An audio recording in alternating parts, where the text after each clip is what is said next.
Hello everyone, welcome to my channel. Thanks so much for tuning in this week. Before I move any further, if you have not subscribed to my channel, can you please subscribe to my channel? And if you like this video, be sure to hit like. If you would like to know more information about today's topic, you can check out my blog at xjonespennies.blogspot.com. And if you are interested in contacting me, you can contact me via my website at xjonesconsulting.weebly.com.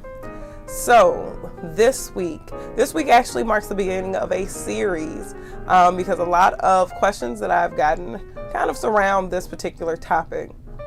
So this week, I'm going to focus in on how to find a teaching position.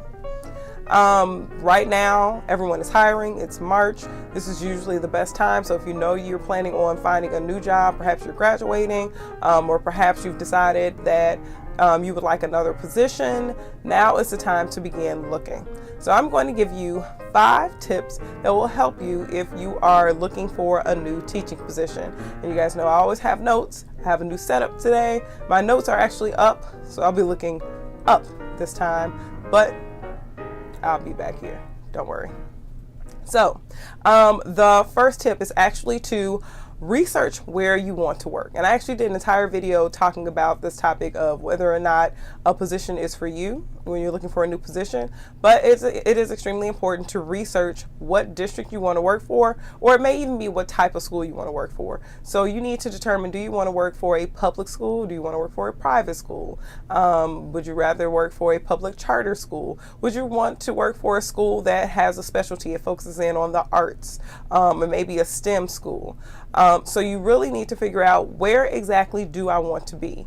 Because this is going to help you limit what positions you're looking for, because in all honesty, there are tons and tons of positions and it can become overwhelming when there are so many popping up. So first, that'll help you limit things when you just figure out where exactly you want to be, where you want to place yourself. And again, if you want additional information on how to evaluate whether or not a position is for you, I have made a video for that, and I will make sure that there's a link for that in the description box below. Number two, visit district websites. So there are plenty of websites. You can go to websites that kind of take all of these different postings and they put them in one place. However, it's going to be much more beneficial for you if you know you want to go to a specific district or work for a specific company to go directly to their site. They are going to post everything there first. So go ahead, visit that district site, visit that company's site to see what exactly is posted. Now, one thing that I always say is, yes, you're going to go to those sites, but anyone who's submitted one of those applications knows that that's a really, really long application. So even though that may be daunting, what you need is the information that they have on those sites. Okay, you need to know what the qualifications are. You need to know what the job description is. What are they going to require of you? And this actually spills into my number 3, which is to prepare yourself.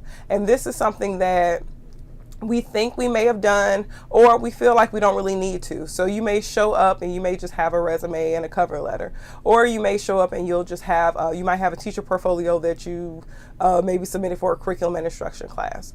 Now we'll actually do a video on how to prepare one of those, so that will be coming later.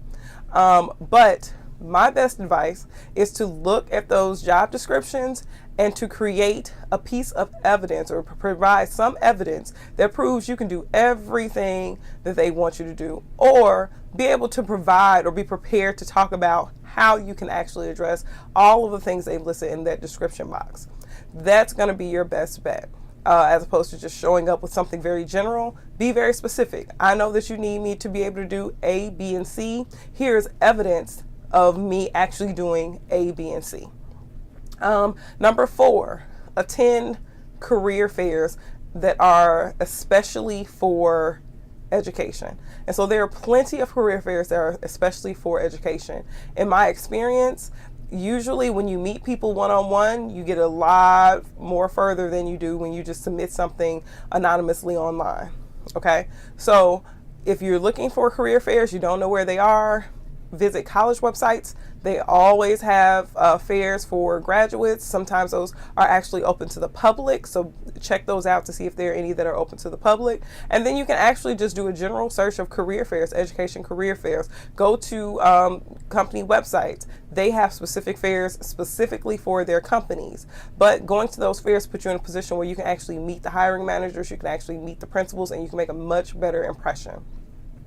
And number 5, follow up, okay? Be sure to follow up with people. Collect people's information. Don't just walk up to a table and say, hi, this is my name. Here's my resume. I love this particular position.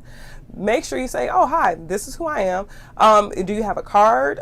Do you have any contact information? Make sure you exchange that information so that you can actually reach out to those people after you've met them.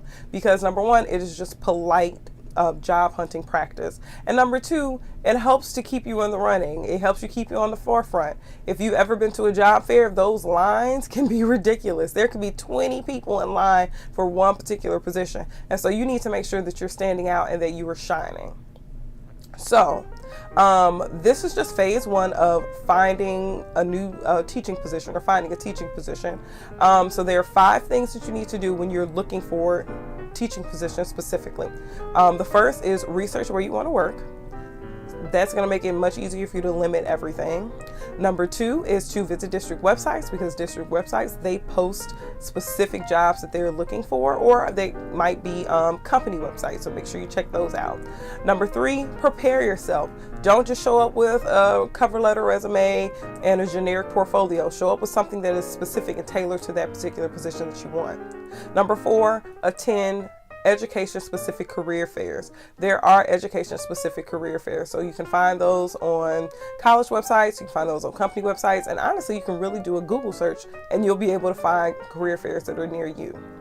And number 5, be sure to collect people's information so that you can reach out to them after you've met them, okay? Because it's going to be, number 1, like I said, it's just polite to do, and it's also going to keep you in the forefront when there are all these other applicants who are looking for the exact same job that you are. So like I said, this is actually part of a series. The first step is finding your teaching position, and then the next video is actually going to be about securing an interview. So be sure to tune in next week, because I will be talking about securing that interview once you've actually submitted the application, once you've actually met those hiring managers and those principals. If you like this video, please like. Click like, and if you have not done so, please subscribe. If you would like more information, you can check out my blog at xjonespennies.blogspot.com. And if you would like to contact me, or perhaps you'd like me to speak at your school or with your organization, you can contact me via my website at xjonesconsulting.weebly.com. Again, thanks so much for tuning in, and I will see you next week. Hey! Interested in learning more or having me work with your school or organization? See the details section below for contact information. Again, thanks for watching.